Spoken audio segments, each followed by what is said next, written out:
Nobody wakes up in the morning thinking, I'm going to go away and eat today. Nobody knows. Nobody knows who it's going to be. Paediatric trauma call, 15 minutes.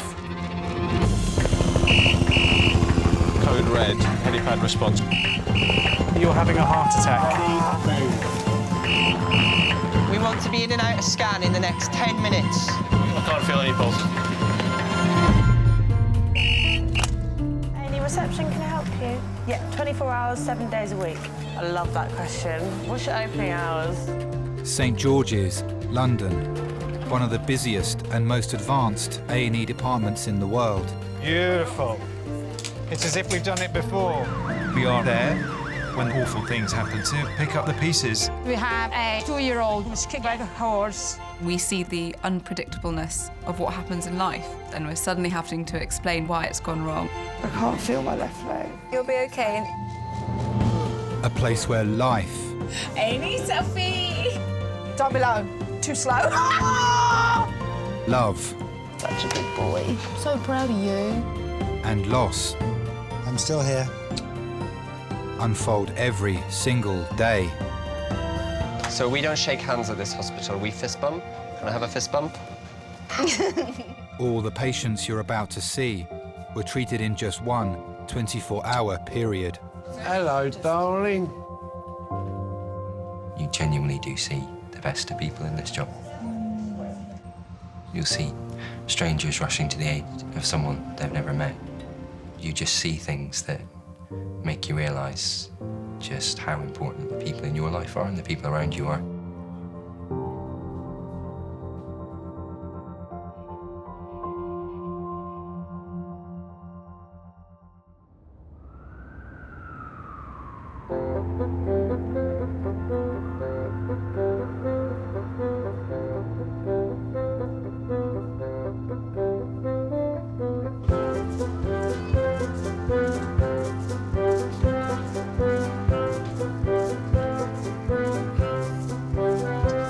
Zanita Jadosova.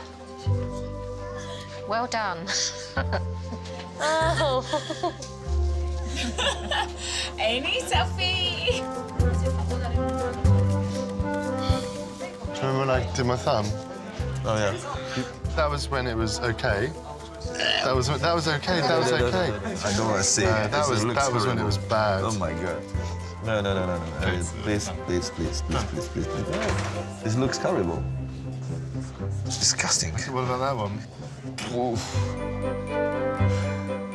That was pain like I've never felt. I think that's the chest and the pelvis. So if you could put that on, yeah, let's do that now. In charge of resus today is consultant Reese. Well, hi, you the boss. Yes. Hi. Hi. I'm Julie. Hi, I'm Reese. We've worked together. Yeah, well, from a Ish. distance. From a distance. I love that song. My background is coming from a small village in South Wales. I was the child that wanted to work out everything. I needed to know exactly how everything worked. Shoulder and humerus and elbow. I couldn't just watch magic and be like, okay, that's a trick. And they're just manipulating things. And I suppose I just wanted to know exactly what was going on. And maybe that's why I entered the study of the body. What's the error here? And he's got his belt and his mobile phone and his keys and his coins. We'll repeat that, I think.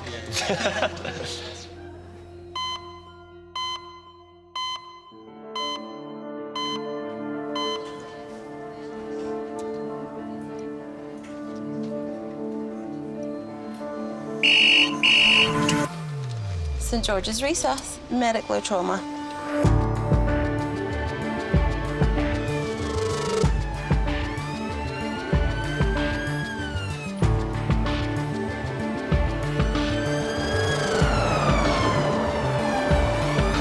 An 89-year-old male is being brought from his home, suffering with acute abdominal pain.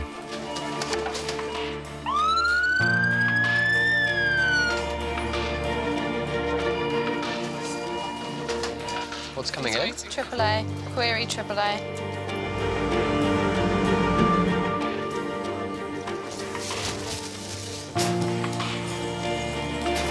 Where are they going? AAA in 4. you want to just get the scanner for me, Carrie? A AAA is an aortic abdominal aneurysm.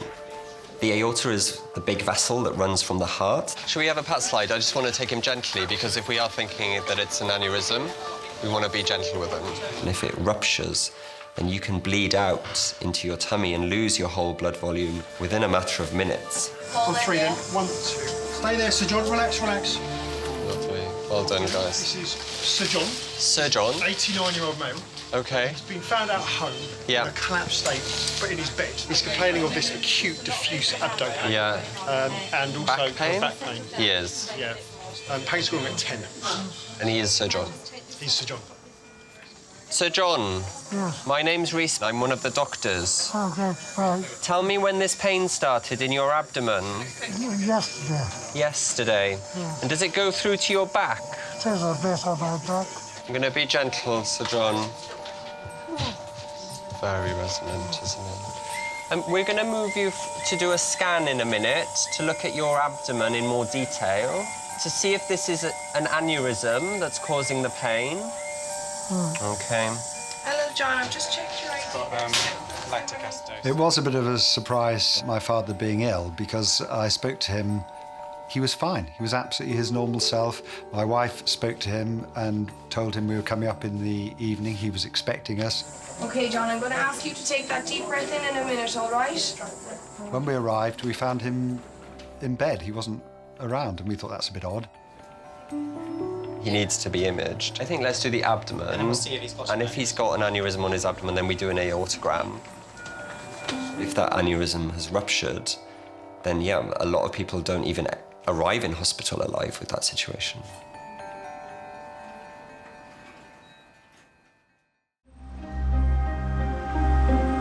Hello, sir. What one's Hello. We're going to do a scan of your abdomen and chest, okay?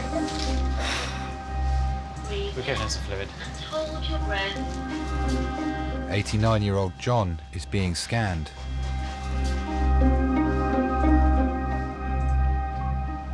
Thank you. Cheers.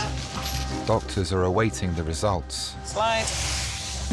There we go. They suspect he has a potentially fatal abdominal aneurysm, a swollen blood vessel that can rupture and bleed out in minutes.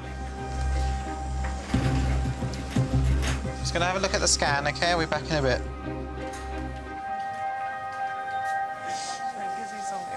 Do you know what your liver function is like, Sir John?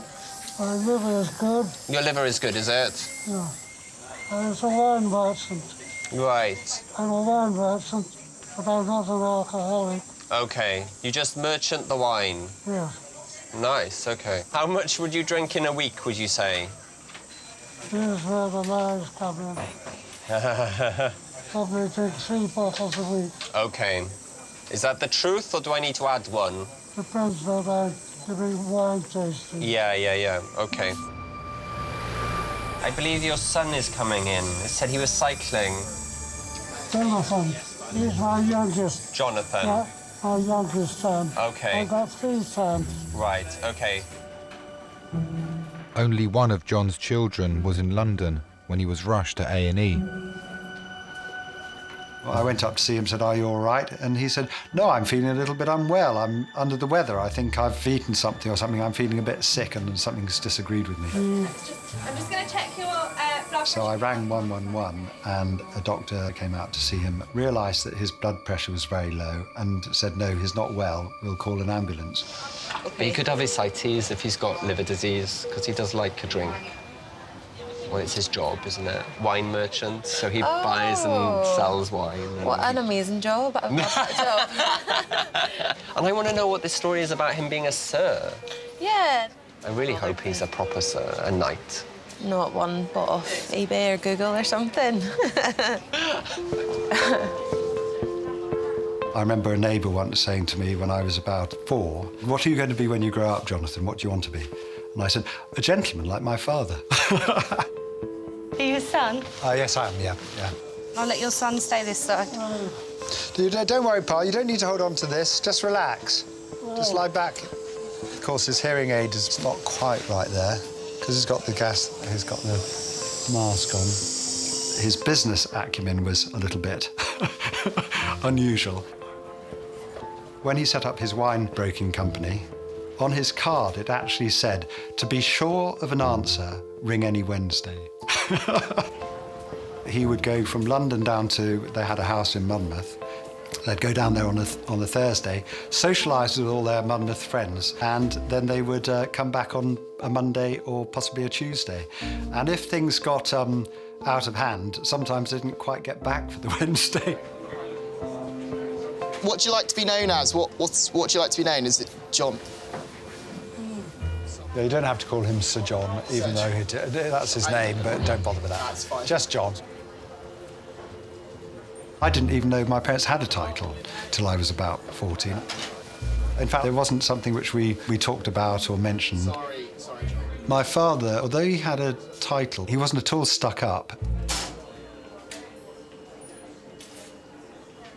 He's quite chipper generally. He's normally in a very, very good mood, very jolly. Always happy to have people over. So, you know, he's quite with it intellectually, although he has lapses. Even when my mother died 4 years ago, he was saying, "Jonathan, I wake up every morning and I'm delighted to be alive."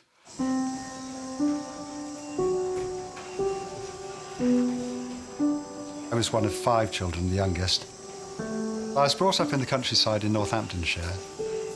We lived in a lovely large Jacobean manor house there with a big garden, plenty of room in the house. I remember kids coming back from the local school coming up to our house and saying, "Cool, it's like a palace here."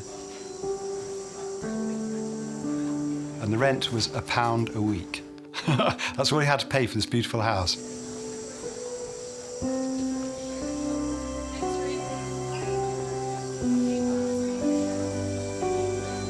We had lots of visitors and a rather carefree childhood.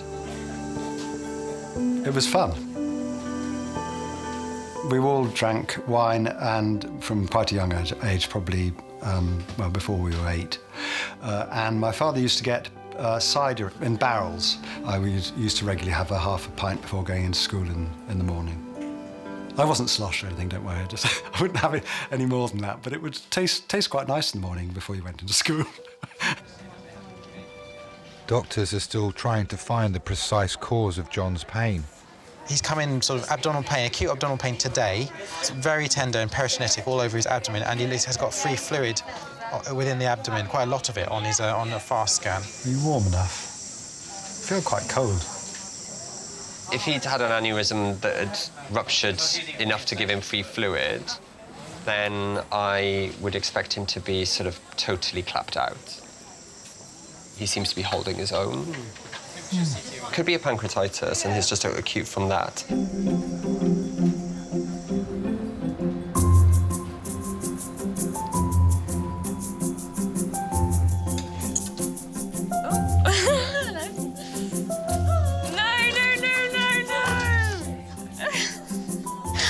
On holiday. Are you? I see that on WhatsApp. Is it? You going to Egypt? I mean, I've been to Egypt. I've been to Cairo. Yeah. All in 699. Each? 2 weeks. Yeah. It's good. That is really good.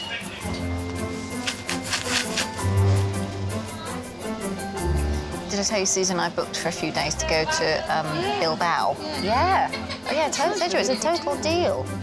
£205 or something. Right. Return on flights, British Airways, and 3 nights in a 5-star hotel. Sounded fantastic. It's got a swimming pool on the roof. What else do you want? Very nice. Look how excited you're getting. I love it.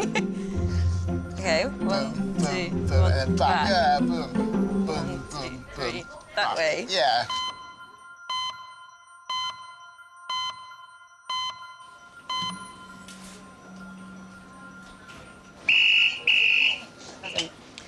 Hello, St George's A&E. Is it medical or trauma?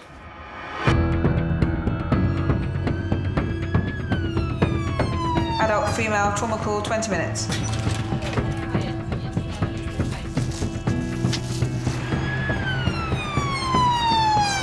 Emergency services have been called to the scene of a head-on collision involving 2 cars. They're both RTCs. You're going to be with the more sick one, I presume. couple have been cut from the wreckage of one of the cars and are being brought to St George's in separate ambulances.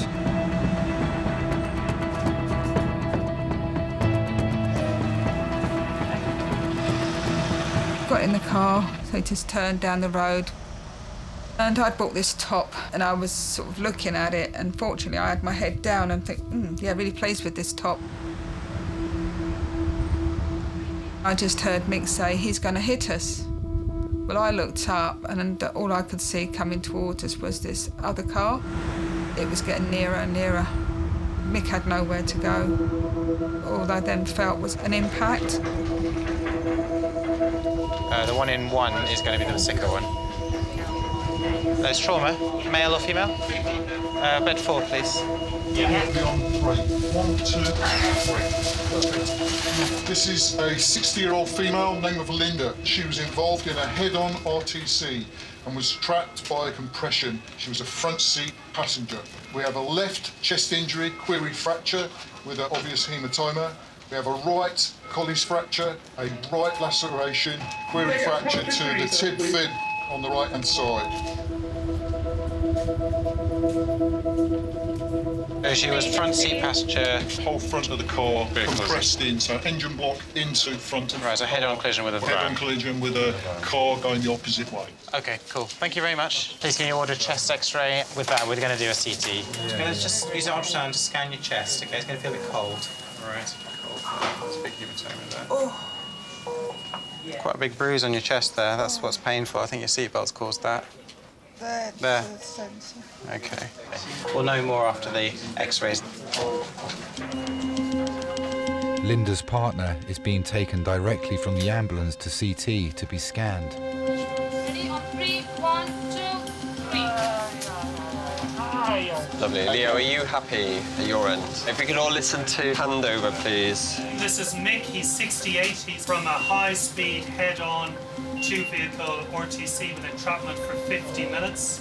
He's got a closed proximal right humerus fracture, an amputated right thumb. He's got a closed proximal right femur fracture and closed fractures of his right ankle. The scan will reveal the extent of Mick's internal injuries.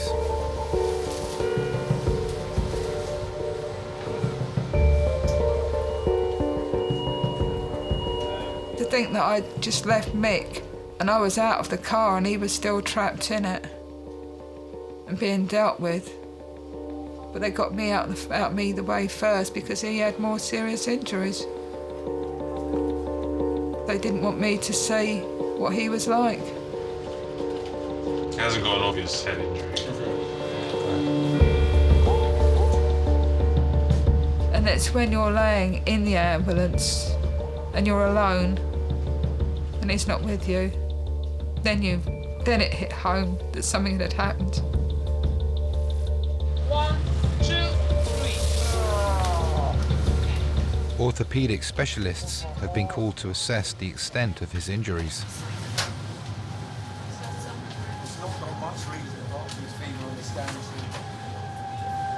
It doesn't matter who you speak to, I think they'll always say, you know, we're a good couple.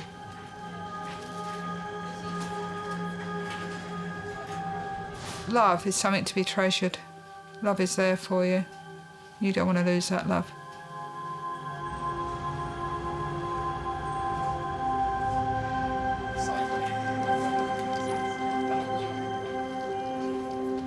So they know about Pa, they knew already. They didn't know quite how serious it is, actually. It's been 40 minutes since John was admitted to St George's with a suspected bleed in his abdomen. I've got an 89-year-old gentleman who came in with acute abdominal pain. We've done a CT aortogram. He's not got a AAA, so it's not that. OK. CT for Sir John. CT doesn't show AAA, so it's referred. There's a lot of gas in the bowel. OK, so whether he's got an obstruction. White cell's 24, so yeah. But no aneurysm. No aneurysm as far as I can see, yeah.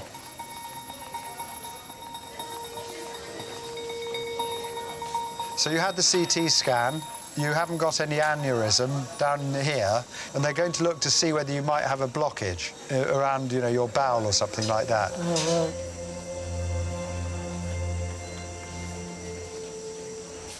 He didn't look after things like the buildings he lived in. He was hopeless. He didn't do any maintenance or DIY. That wasn't him at all. I mean, really none. I mean, I don't think he could change a plug. And my mother did it all. So my mother was very handy, and so she was the handy man in the house.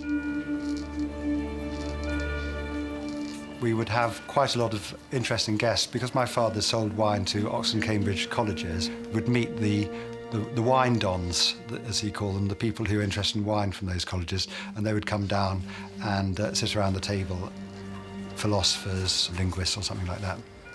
We'd have some lively discussions with them. So that's probably where we got our education. We didn't get much education at school, I don't think, because we didn't turn up half the time. So if you were talking about politics or something, he would be very interested in talking to you, and he wouldn't seem to notice the chaos around him. It was sort of very important to have the conversations. Looking at you now, anybody who didn't know you, they wouldn't know what a long, interesting life you've had. They would just come past you and they'd think, oh, there's this old chap on a stretcher. They'd have no idea about your life, would they?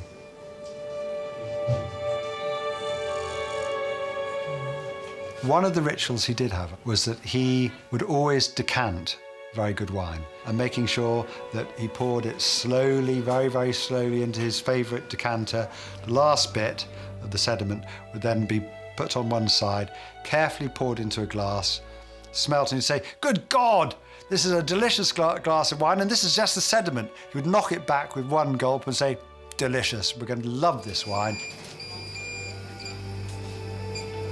John's case has been referred to the surgical team. I've seen the results of your scan now, and we've discussed what's most likely going on. And it looks like that your bowel has twisted. That's why you're so unwell. Right. And that means you would need an operation to fix this. Right. It is basically making a big cut in your tummy, and it's very likely we'll have to take a fair bit of your bowel away. It has its own risks, the operation, as it's quite major surgery. Right. But if you don't do it, it's likely you may die as a result of this.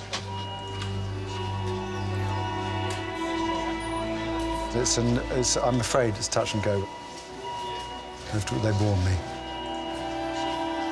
Well, I'll ring you in the morning and give you an update, OK?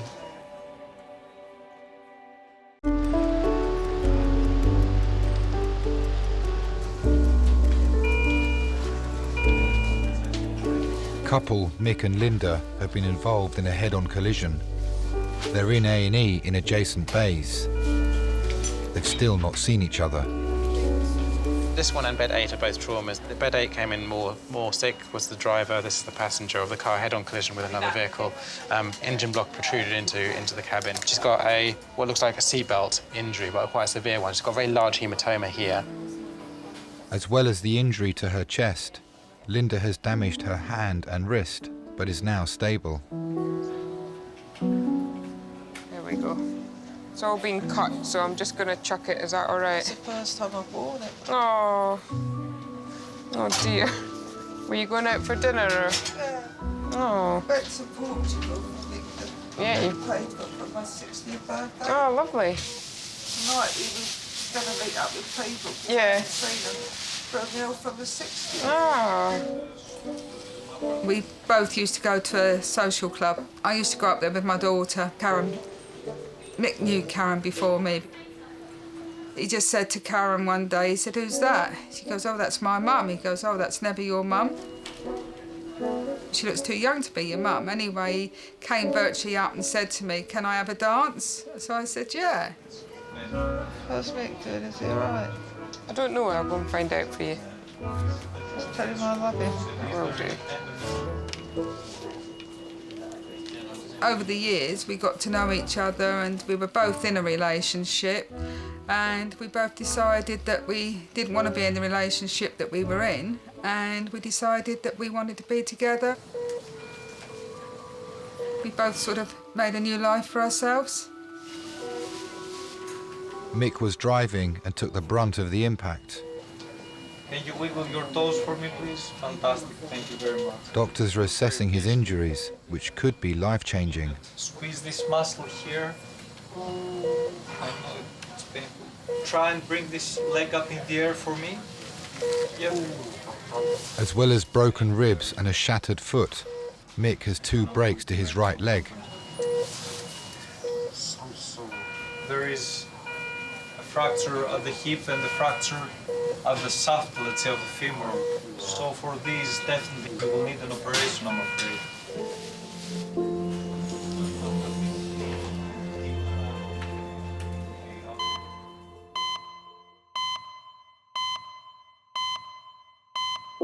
You did really well there. I'm glad to hear it. I'm very impressed, John. So how did you get your knighthood, John? Do you mind me asking? How did you become a sir? Well, I'm not a knight. I'm a baronet. I see. Earlier this evening, John was admitted with abdominal pains. It's been diagnosed as a twisted bowel and requires surgery. Understands about that. Hi, Pa, it's Jonathan. Yes. Hi, how are you? I'm okay. Yeah, I think what's happened, Pa, is that you've got this twisted gut. This is the problem. This is why you're in pain in your abdominal region. And what the doctors are going to do, with your permission, is to do a little operation on you to try and correct this blockage in your bowel. Did you understand what I was saying, Pa? Yes. All right, there's a risk factor to it, but if we don't do the operation, you'll probably die. So, so we've decided we're going to go ahead with it, okay? Yes, right. Splendid. Splendid, that's fine, okay? That's it, that's all. Yes, excellent. What do you think his chances are?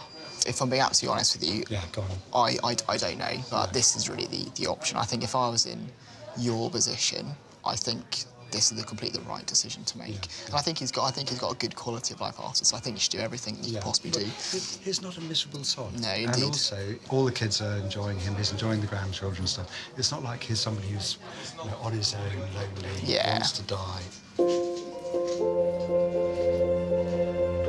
I'm still very young. I'm 23. I haven't experienced what a lot of patients, what a lot of families, or what a lot of colleagues have experienced or perhaps seen. Did you want a cup of tea or anything? What scares me about death is about the feelings that, or the things you'll leave behind and the impact that it will have on your relatives. Don't worry, Pa, I'm here.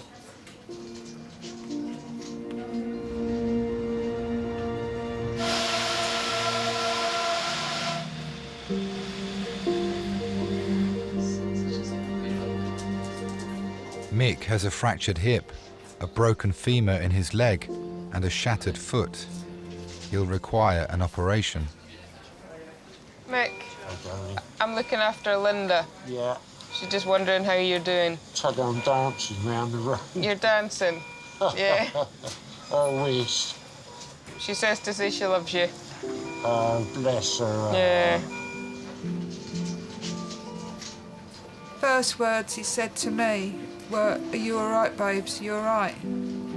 While he was talking, he did realise that his thumb was hanging off, but he didn't even complain about it. He just carried on talking. A specialist has come to reattach his severed thumb. I feel nothing. That's good. Do what the cowboys do, giving us like a whiskey and dig the bullet out. I don't think I'm that brave.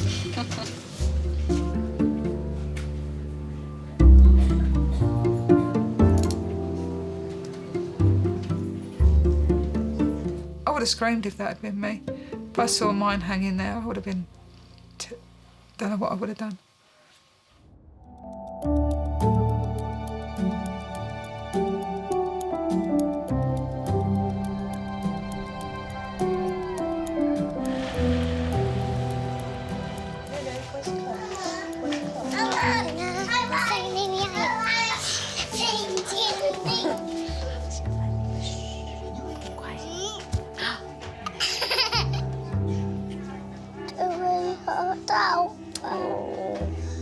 So how many fingers have you got now? 9. 9. 1, 2, 3, 4, 5, 6, 7, 8, 9. It's not lost, it's still there. You've still got 10 fingers, not 9.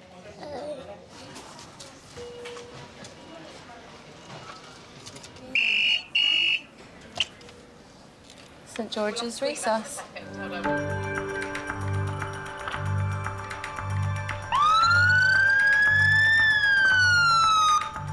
What's going on? We've got a 10-year-old boy, an 8-foot fall from a tree, open left radius and ulnar fracture. A young boy is travelling from Bushy Park with his mum after a fall during a family picnic. So fallen from a tree, fractured left radius and ulnar, but fallen 8 foot. I grew up in the countryside, so I was allowed to roam free and climb trees and make dens. I was always the careful one, though, when I was climbing the trees. I had that sort of fear of injuring myself. Touch wood, that sort of protected me from not breaking anything as a child.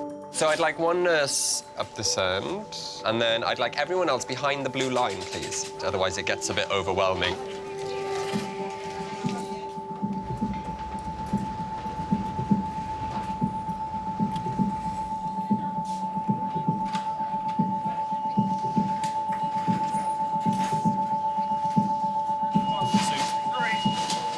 This is 10-year-old Nile. Nile's had a fall, tree from approximately 8 foot. Significant deformity to the left arm, pre-fractured radius and ulnar. Okay. Hi, Nile. Do you have any pain in your neck at all, mate? No. Good man. It's all the pain, I'm sure. Shock, isn't it? Lots of shock, yeah. Put him in a plaster and then send him for an X-ray. And I might try, if he's good on the Entonox, try and straighten it a little bit. It's broken. Like, I know it's broken. Any parent who has a child who's ever broken a bone has probably heard that scream, and it's very chilling. So I knew that he had definitely broken something just by hearing him scream. Do you breathe in and out from your mouth? Perfect. That's it. That's it. Farty noises are good. Like that, that's it. The more farty, the better, really. He was in shock. He was screaming. He had seen what his arm looked like. It's hurting you. Okay. And my instinct is to just hold him forever, and to protect him and keep him safe forever. Okay. I've got you. Can you make a little fist for me? Just wiggle your fingers for me. Can you wiggle them? Perfect. We call it a banana arm because it looks like a banana. It's because their bones are so malleable. They're like green sticks, you know, new, fresh branches of trees. Okay. Breathe. Just breathe for me. It's going to hurt every time it gets moved. It's going to hurt. It's just that one position there. If you want to breathe on your gas, then you... I knew I wanted to be a mum from, I guess, the age of about 16. I'm the eldest of 3 girls, and I spent a lot of time looking after my younger siblings. See all your nerve endings and stuff and your bones. He's going to need an operation for this to get it fixed, so he'll need to go to theatre for that. Did you want to ask me any questions? Doctors will need to X-ray Nile's arm to assess the damage to his bones. So we don't shake hands at this hospital. We fist bump. Can I have a fist bump? Good man. Nice to meet you, Nile, OK? Happy? Thank you very much. No problems. That's all right. In my 20s, I was working in the music industry, having a fabulous time, going to gigs most nights, seeing friends, going to restaurants, going to the award ceremonies, hanging out with superstars. Oh, you've got a bit more colour in your cheeks now. That's better. I was young, independent, had a great career, and was having a lot of fun.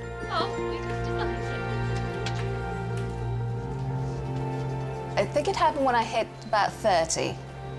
I was aware that I did want a family. I was aware that it may take some time, and that it may take some time to find somebody I wanted to have a family with. I did date a few men, and I think I scared them. because I did go straight into one. You know, I would like children, and if you're not interested in having children, there's no point going any further.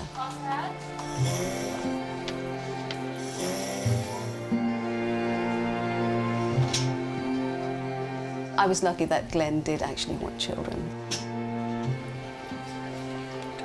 I probably would have been with Glenn anyway, I think, and just made him have children. Assuming he could.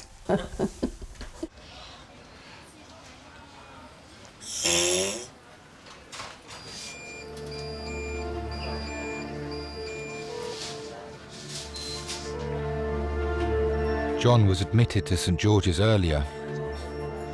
The surgical team are preparing to carry out a life-saving operation on his twisted bowel. It's a big operation you're going to have, so it's not something to just sort of take lightly. You know, it's not like having a tooth extraction. This is something quite serious, you know. I think you'll pull through okay, but if you didn't, well, you've had a long, very, very successful life, haven't you? Yes. Thanks very much. Thanks very much. No, I thank you very much, because you're the one who gave me life, not the other way round. You and Ma. He was a big, cuddly sort of man. I always felt when I was a child, putting my arms around him, Daddy, he was massive. He really was massive. My parents gave us a sort of almost ideal childhood, really, and which you never really appreciate until you haven't got it any longer.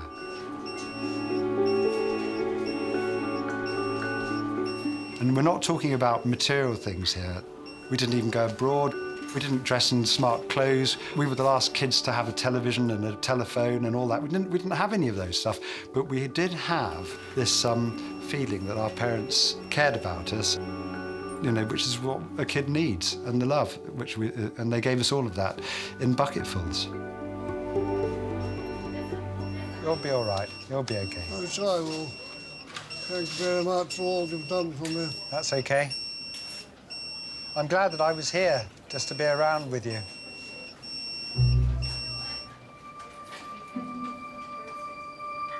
The only thing that I suppose is the truth about the future is that we're all going to die. And we need to be ready for that, because it's going to come to us one day, and we don't know whether that day is going to be this afternoon or tomorrow or in 50 years' time. You know, losing my mum when I was 5, I was exposed to death at a very young age. I was exposed to impermanence at a young age. So I know the things that are around me, you know, they're not going to last forever.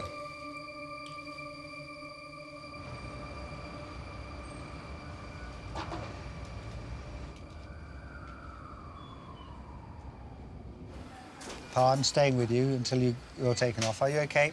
Yeah, you're having a little snooze, that's good. Best thing to do.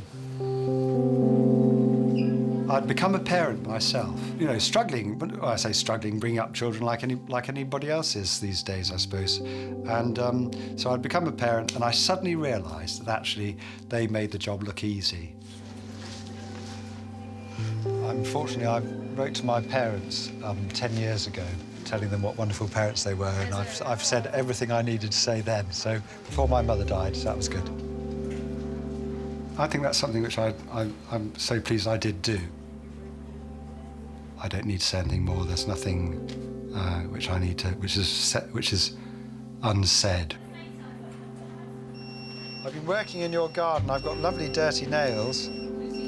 I've been cutting back some bushes this evening since I was last here, and doing a little bit of work in the garden.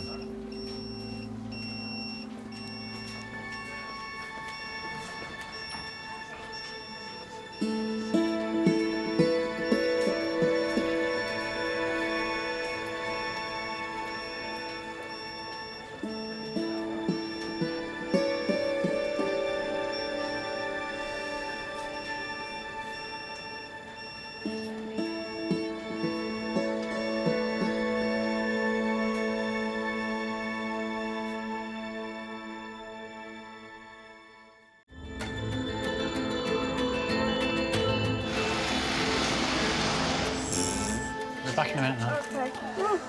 My neck.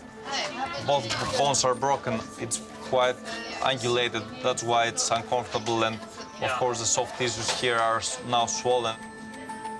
It's been 3 hours since Nile broke his arm falling out of a tree.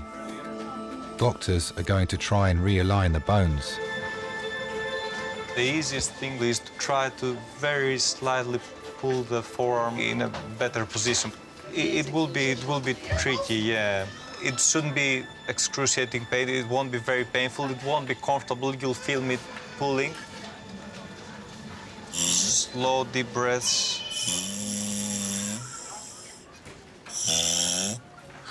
Oh, baby, breathe into that.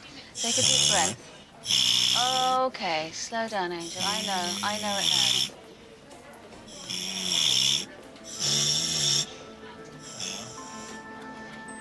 Is that okay? Fantastic. Oh, well done, Angel, well done. One more breath in of that. Come on, good boy. It looks much straighter now. It looks improved. That's fine. That's fine. That was really impressive. You've done very well. Probably it was worse than you expected. What's your favorite colour? Orange.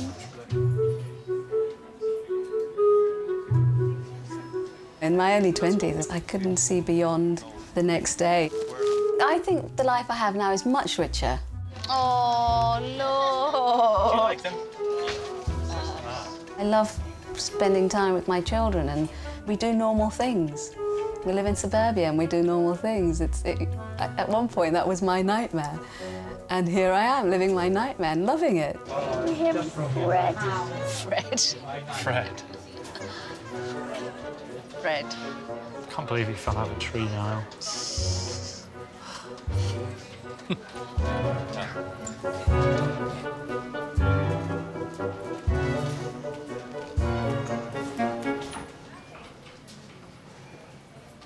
That's my Linda. She's still there. She's okay. Mick and Linda are in adjacent bays, but still haven't seen each other. She's been treated for injuries to her chest, hand and wrist. Mick could face life-changing injuries, but first he'll need several operations to his leg. Do you want me to take a message from you? Yeah, what time's breakfast? What time's breakfast? Since I was I met Linda many years ago in a club in Woking. It was only going to be a piece of fun, but 17 years down the line, we must have done something right somewhere. And we're still together now, and we're still very, very happy. We live in our lovely little mobile home. At the time, I couldn't afford a house, so we picked a mobile home. It's only a small place, but we absolutely love it.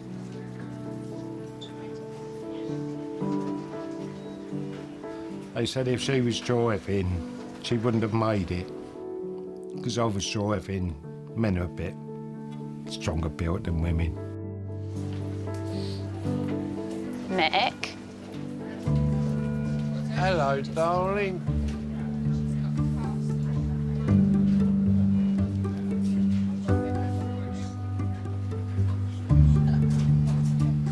I wouldn't like to.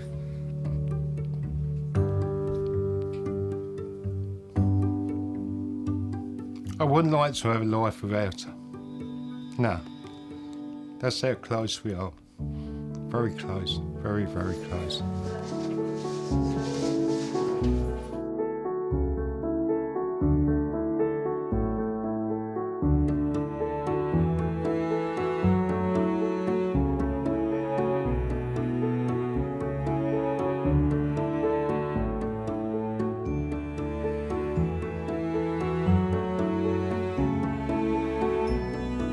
We can both walk down the road, hold our hands together. That'd be a great day. Yeah, they're good. That'd be great. And I won't have a funny shaped thumb anymore either.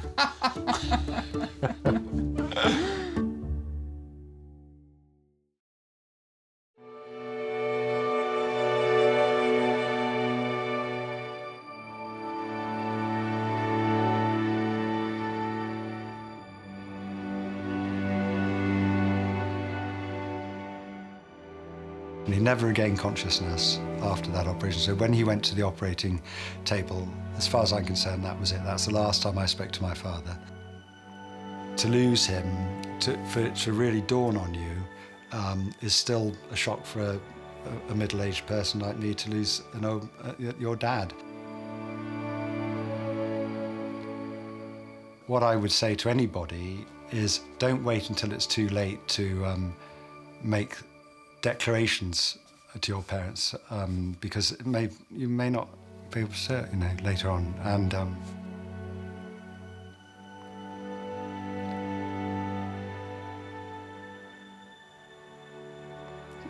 I think that's something which I'm so pleased I did do.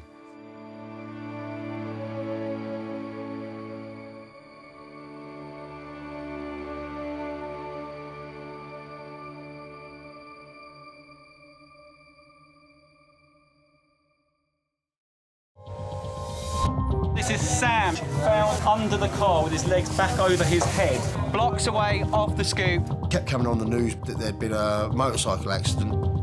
All of a sudden, my wife came on the phone crying her eyes out saying, "You've got to come home, Sam's been in an accident." And then the penny dropped. What I was listening to on the radio was actually my son. Not got a good radio, worried about his chest. Time is absolutely vital. If you don't do something quickly, you're not going to win that one.